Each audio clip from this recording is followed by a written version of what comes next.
इंशाल्लाह पाकिस्तान जिंदाबाद, पाकिस्तान जीतेगा और क्या जीतेगा। तो पाकिस्तान को कोई नहीं हरा सकता। मुसलमान की ताकत इतनी ताकत है कि सिर्फ एक नारा लगाए ना, जब बॉर्डर क्रॉस कर जाएंगे। मुसलमान हम भाई, हम तो नारे की खातिर, अपने दिन की खातिर अपनी कुर्बानी जान भी दे सकते हैं कि उनका जो स्टेटस है उनका बहुत बड़ा है। लेकिन हम तो ये जानते हैं हमारा मुसलमान ताकत है, बस ये जानते। दुनिया के होंगे ना मुस्लिम होगा, लेकिन जो हमारे जज्बा है वो हमारी ताकत एक है, वो किसी में नहीं है। लेकिन उनमें ईमानदारी ज़्यादा है मुसलमानों से। वो अगर वो चावल भेजते हैं तो ऊपर वही चावल होता है जो नीचे होता है।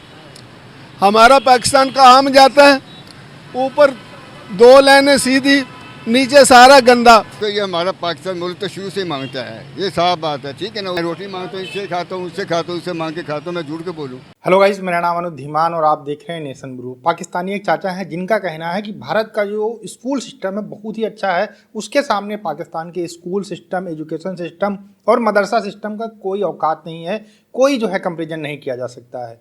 पहले आप ये वीडियो देखिए, वीडियो है डेली स्वैग का, फिर हम बात करते हैं इस टॉपिक के ऊपर। सर, बात करने का पर्पस ये है कि अगर हम एजुकेशन सेक्टर की बात करें, तालीमी निज़ाम की बात करें, हमारा तालीमी निज़ाम ज़्यादा स्ट्रॉन्ग है, मजबूत है, या फिर हमारे पड़ोसी मुल्क हिंदुस्तान का? ये मैं श्योर कहूँगा कि उनका जो स्टेटस है उनका बहुत बड़ा है। हिंदुस्तान का उनकी तालीम बहुत बड़ी है। उनकी सबसे पहले ये है, मेरे बच्चे वहाँ पे पढ़े हैं। कहाँ पे? दुबई में एक गल्फ इंडियन हाई स्कूल में मेरे बच्चे, इंडियन हाई स्कूल में उसमें पढ़े हैं। पाकिस्तान के भी स्कूल हैं, लेकिन पाकिस्तान की वहाँ पे भी कोई वक़्त नहीं और यहाँ भी कोई नहीं। दुबई में इंडिया का स्कूल है, दुबई में इंडियन स्कूल है, गल्फ इंडियन हाई स्कूल, और वो पाकिस्तानी स्कूलों से महंगा भी है। लेकिन मैंने उनको तालीम जो है अपने इंडियन स्कूल में दिलवाई, क्योंकि वहाँ से एक बच्चे की स्टेज बनती है और बच्चे का एक स्टेटस बनता है। अच्छा। और मेरे बच्चे माशाल्लाह वहाँ से पढ़ के, अभी मेरा बच्चा रिसेंटली अभी आया है इधर, अभी डिग्री कर रहा है इधर यूएमटी यूनिवर्सिटी में, और मेरी बेटी जो है वो मेडिकल में, पंजाब मेडिकल कॉलेज में।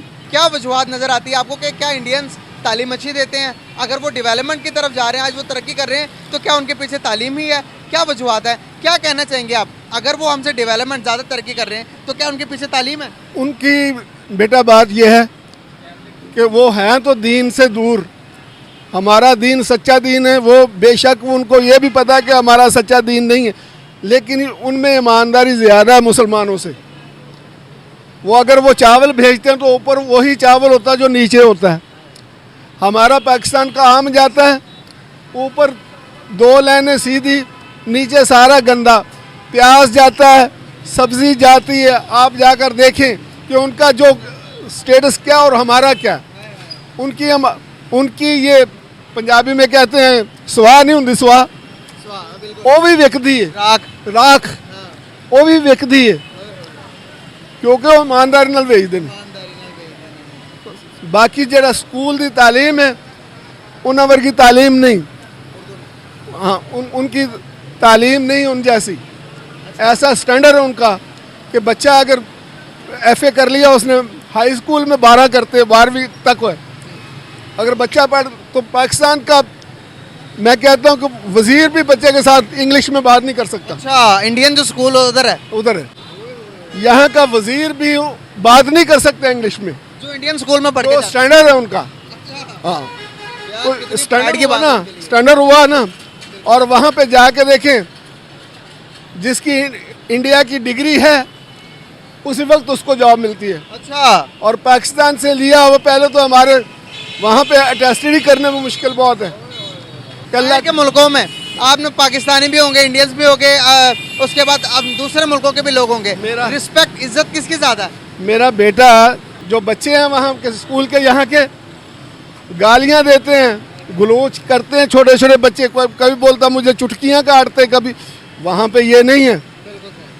हम स्टैंडर्ड है ना सर, लिविंग स्टैंडर्ड है, और बच्चों को तालीम भी आप अच्छी स्कूल में उन्होंने बनाया हुआ है, उनका कंट्रोल है। यहाँ पे क्या है, फीसें पूरी लेती हैं।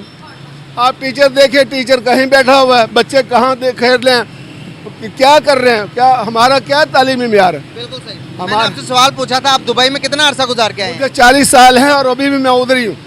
आओ उधर ही हो। तो वहाँ पर आपने देखा होगा कि पाकिस्तानी भी होंगे, वहाँ पर इंडियंस भी होंगे, नेपाली भी, बांग्लादेशी भी। सबसे ज़्यादा इज्जत किसकी पाई आपने?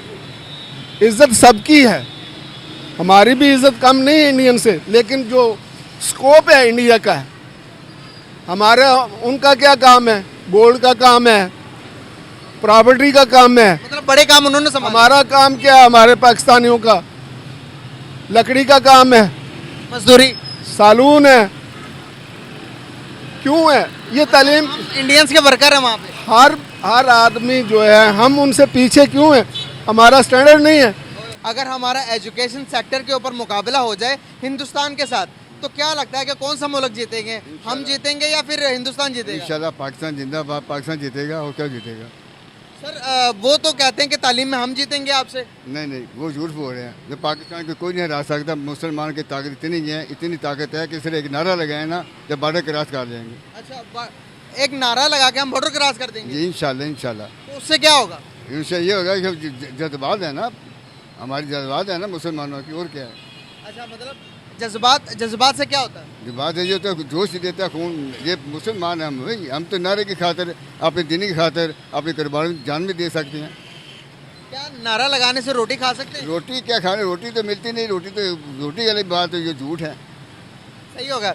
सर तालीमी निज़ाम की अगर मैं बात करूं तो आज हिंदुस्तान ने चाइना को भी काट दिया है। हिंदुस्तान की यूनिवर्सिटी चाइना से भी ज़्यादा है वर्ल्ड वाइड के अंदर। वो आपकी बात ठीक है, लेकिन हम तो ये जानते हैं हमारा मुसलमान ताकत है, बस ये जानते। दुनिया के होंगे ना मुस्लिम होगा, लेकिन जो हमारे जज्बा है, वो हमारी ताकत एक है, वो किसी में नहीं है। बस सर तालीमी निज़ाम से अगर हम देखें, आंखें खोल के देखें, तो वो हमसे बहुत ज़्यादा आगे भी है ना सर।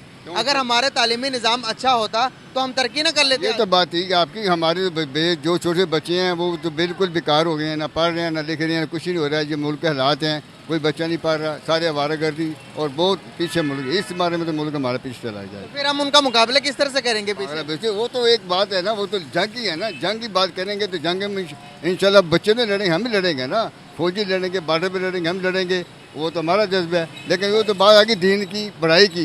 लेकिन वो तो जो हालात हैं मुल्क के, वो आपके सामने सारा है। अभी अगर हम लड़ेंगे उनसे, निहत्ते खाली हाथ उनसे लड़ेंगे, तो जितने टेक्नोलॉजी में वो हमसे आगे निकल चुके हैं, आप अगर देखेंगे, हिसाब लगाएंगे, तो उनकी तालीमी निज़ाम, उनके पास टेक्नोलॉजी इतनी ज़्यादा हो गई है। यहाँ पर हमारे पास रोटी भी नहीं है, हम पैसे भी मांग रहे हैं मुल्कों से। वो बात ये आपकी, देखो ये हमारा पाकिस्तान मुल्क तो शुरू से मांगता है, ये साफ बात है, ठीक है ना। उसकी बात रहेगी आपकी जो कि वो आगे चलेंगे, वो ठीक है। उनका तो बच्चा हर चीज़ बनाता है, जो देख कोई चीज़ नहीं बनाते हैं। कोई ये बच्चा कोई चीज़ बनाता है, कोई टेन के ऐसी चीज़ बनाता था, चाइना के मुकाबले कोई भी चीज़ बनाता है, उसके हाथ काट देंगे, जो उसके अंदर कर देंगे। क्यों बनाई है यहाँ पर? हाँ, ये पाकिस्तान के अंदर यही करते हैं। वहाँ पर तो वो तो चांद पर भी पहुँच। मैं तो चाँद पे पहुँच गया, मैं बात तो मानते। वो मैंने के बात कर रहा हूँ, हमारा कोई एक आदमी को छोटी छोटी गाड़ी बना लेता है, अच्छी तैयार कर लेता है। ये क्यों बनाई, कैसे बनाई है, इसके ऊपर अंदर कर दो। क्यों तरक्की करेगा? नहीं कर सकते ना। हमारा बेहतर है या फिर हिंदुस्तान का बेहतर है तालीमी निज़ाम? अगर देखा जाए तो उनका बेहतर है। ये कह रहे हैं उनका बेहतर। वो ठीक है, वो अच्छा ही बात उन्हें बताई है। तो दीनी हिसाब से जो पढ़ाई के हिसाब में आगे जा रहे हैं। हमारे तो बच्चे बेकार हैं, मैं खुद बेकार हूँ। 2 साल से कोई रोटी नहीं। अभी मैं काम की तलाश में निकला हूँ, आज 1.5 साल हो गया मुझे, मैं फारग हूँ। कोई किसी में मुझे काम नहीं मेरे, मैं क्या करूँ, कहाँ जाऊँ? मैं रोटी मांगता हूँ, इससे खाता हूँ, उससे खाता हूँ, उससे मांग के खाता हूँ, मैं झूठ के बोलूँ? अंकल फिर इन मामलात के अंदर जो हमें सच पूछे, फॉर एग्जाम्पल के अगर मैं हिंदुस्तान की बात करता हूँ, तो यहाँ पर आवाम जज्बाती हो जाती है। इन्हीं जज्बात का फ़ायदा पॉलिटिशियन उठाते हैं, जो कि हमें लूट कर खा गए। कश्मीर के नाम पर हमसे वोट ले लेते हैं, इलेक्शन हो जाते हैं, वो जीत जाते हैं। उसके बाद कर्जे लेते हैं, कर्जे लेकर अपने आप को डेवलप करके, अपने ख़ानदान को डेवलप करके, मुल्क को तबाह करके तो चले जाते हैं। भाई ये आपकी बात बिल्कुल सही है। देखे ना, ये कह रहे हैं इलेक्शन कराएंगे, वो कराएंगे, सब झूठ है। कोई इलेक्शन नहीं है। लोगों को इसने एक ड्रामा बनाया हुआ है कि इलेक्शन होगा, ये होगा, कुछ नहीं होगा। इनको बाहर से आनी थी, 3 किस्तें आनी थी। मैं बात को 3 किस्तें आनी थी। मुझे एक दोस्त ने आई बताया 3 किस्तें कैसी थी। बंदे किसी काम के एक इलेक्शन की किस्त मिली थी। वो इलेक्शन किस्त उनको मिल गई, इलेक्शन कराएंगे, ऐलान कर दिया, लेकिन उन्हें पैसा खाना खा के फारग हो गए। हिंदुस्तान का पॉलिटिशियन है, 10 साल हो गए हैं, अभी 15 अगला 5 साल भी उसी को मिलेंगे, नरेंद्र मोदी को। आप मुझे बताएं, वो अपने मुल्क के लिए लॉयल हैं, वो अपने मुल्क के लिए काम कर रहे हैं। वो तो कर रहे हैं, उनका हर एक बच्चा वही कर रहे हैं। मैं बात मान रहा हूँ आपकी, लेकिन इधर कोई काम करने दे तो काम तो है नहीं इधर। क्यों, कैसे काम करेंगे? देखिए, इसमें 2 तरीके के आपने लोगों को देखा, दोनों एजेड लोग थे और जो साफ साफ अंतर आपको नजर आया होगा, एक बंदा पाकिस्तान के अंदर रहता है, वो कुएं का मेढक बना हुआ है, उसको ये लगता है कि मुसलमान से अच्छा इस दुनिया के अंदर कोई हो नहीं सकता, क्योंकि वो नारा जब लगाता है तो उसके अंदर बहुत सारी ताकत आ जाती है। दूसरा एक व्यक्ति है जो बाहर गया है, जिसने दुनिया देखी हुई है, तब उसको समझ में आ गया है कि मुसलमान, हिंदू, क्रिश्चियन ये सारी चीज़ें अलग की हैं, लेकिन जो सही से काम करेगा, जो मेहनत से काम करेगा, वही आगे जाएगा और भारत के कंपैरिजन में हमारा कोई मतलब नहीं है। दूसरे जो लास्ट वाले चाचा है, उनका साफ साफ कहना है कि मुसलमान के आगे तो किसी की कोई औकात ही नहीं है। ये कहते हैं कि अगर हम नारा लगा दें तो फिर हम भारत की सीमा में घुस जाएंगे, तो भारत के ऊपर कब्जा कर लेंगे। इनडायरेक्टली यही इनका कहना था। लेकिन क्या नारा लगाने से खाना मिल पाएगा? क्या नारा लगाने से जो दुनिया भर के अंदर भीख मांगते हो आप, वो हो पाएगा? क्या नारा लगाने से आप इन्वेंशन कर सकते हो? क्या नारा लगाने से क्या आप एजुकेशन सिस्टम सही कर सकते हो? कुछ नहीं कर सकते हैं। ये सिर्फ जब भारत की बात करते हैं तब इनके अंदर से जोश नजर आता है, मुसलमान होने वाला जो जज्बा होता है वो नजर आता है। लेकिन जैसे ही भारत की बात खत्म कर देते हैं, वैसे ही रोटी, कपड़ा, मकान, ये सारी चीज़ों की बातें करने लगते हैं। वो कहने लगते हैं कि हमें खाना नहीं मिलता, पानी नहीं मिलता, नाश्ता नहीं मिलता। ऐसी बहुत सारी बातें आपको पाकिस्तानियों के मुंह से सुनने को मिलेंगी। लेकिन जैसे ही भारत का कंपेरिजन किया जाएगा, ये कहेंगे नहीं हम तो भारत से हमेशा आगे हैं, वो नॉन मुस्लिम हैं और उनके पास में कुछ है नहीं, हमारा धर्म सबसे अच्छा है इसलिए हम सबसे आगे हैं। तो ये मानसिकता जो पाकिस्तान के अंदर लोग रहते हैं उनके अंदर ज़रूर बनी हुई है। दूसरे जो पहले वाले चाचा थे वो गए थे विदेश, मतलब यूएई के अंदर रहे, अपने बच्चों को इंडियन स्कूल में पढ़ाया है। आपको जानकर हैरानी होगी कि डीपीएस या बहुत सारे ऐसे स्कूल हैं जो पूरे वर्ल्ड के अंदर, मतलब हर एक कंट्री के अंदर आपको मिल जाएंगे। तो यूएई के अंदर भी बहुत सारे इंडियन स्कूल की ब्रांचेस हैं जहाँ पर बच्चों को पढ़ाते हैं। वहाँ पर यूएई के जो बच्चे हैं, लोकल लोग हैं, वो भी अपने बच्चों को पढ़ाते हैं। इंडियन जो रहते हैं वो भी पढ़ाते हैं, पाकिस्तानी, बांग्लादेशी, मतलब सारे जो अगल बगल के कंट्रीज़ के लोग हैं वो उन स्कूलों के अंदर बच्चों को पढ़ाते हैं। उनकी फीस भी काफ़ी हाई होती है, लेकिन फिर भी वो पढ़ाते हैं, क्योंकि उनको लगता है कि इंडियन एजुकेशन सिस्टम बहुत अच्छा है और पाकिस्तान का जो मदरसा सिस्टम है, एजुकेशन सिस्टम है, वो बहुत ही ज़्यादा अलग है। वो भारत के कंपेरिजन कभी कर ही नहीं सकता है। और एजुकेशन सिस्टम तो 100% अगर हमारा सही नहीं होता तो हमारा देश आगे कैसे बढ़ रहा होता, और अगर हम पूरी दुनिया के अंदर अपना नाम कैसे रोशन कर रहे होते। आपका क्या कहना है हमें कमेंट सेक्शन में ज़रूर बताइएगा। मिलते हैं नए वीडियो के साथ। नमस्कार, धन्यवाद, जय हिंद, जय भारत।